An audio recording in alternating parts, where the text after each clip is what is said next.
欢迎米昂莱总统先生对中国进行国事访问，彼此情无限，共饮一江水，这是中缅胞泊情谊的生动写照。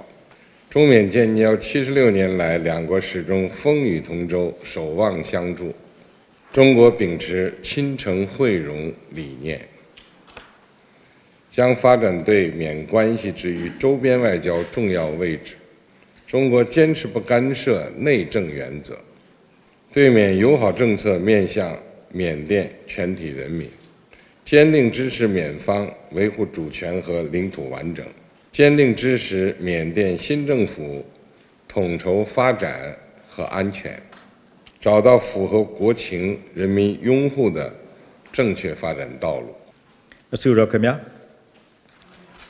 ကျွန်တော်ပေါ်မှာနိုင်ငံတော်သမ္မတဖြစ်ရွေးချယ်တင်မြှောက်ခံပြီးတဲ့နောက်နိုင်ပိုင်းအတွင်းမှာပဲအဆွေတော်ကဝမ်းမြောက်ကြောင်းသဝန်တော်ကိုပရောသူလက်ခံရရှိခဲ့တာဖြစ်ပါတယ်။ဒါဟာမြန်မာနိုင်ငံတရုတ်နိုင်ငံရဲ့မြန်မာနိုင်ငံအစိုးရအသစ်ပေါ်မှာအလေးနဲ့ထားဖို့နဲ့ကျွန်တော်တို့နှစ်ဦးကြားမှာခင်မင်ရင်းနှီးမှုကိုလည်းပြသနေတာဖြစ်ပါတယ်။အဆွေတော်ခင်ဗျာကျွန်တော်ရဲ့တရုတ်နိုင်ငံသို့လာရောက်လက်ပတ်မှုဟာ73ကြိမ်မြောက်ခီးစဉ်ဖြစ်ပါတယ်။တရုတ်နိုင်ငံရဲ့ဖွံ့ဖြိုးတိုးတက်မှုဒီငြိမ်အေးချမ်းမှုနဲ့အတူရှိတွဲနေထိုင်ပါတယ်ဆိုလို့ကျွန်တော်အခိုင်အမာပြောကြားလိုပါတယ်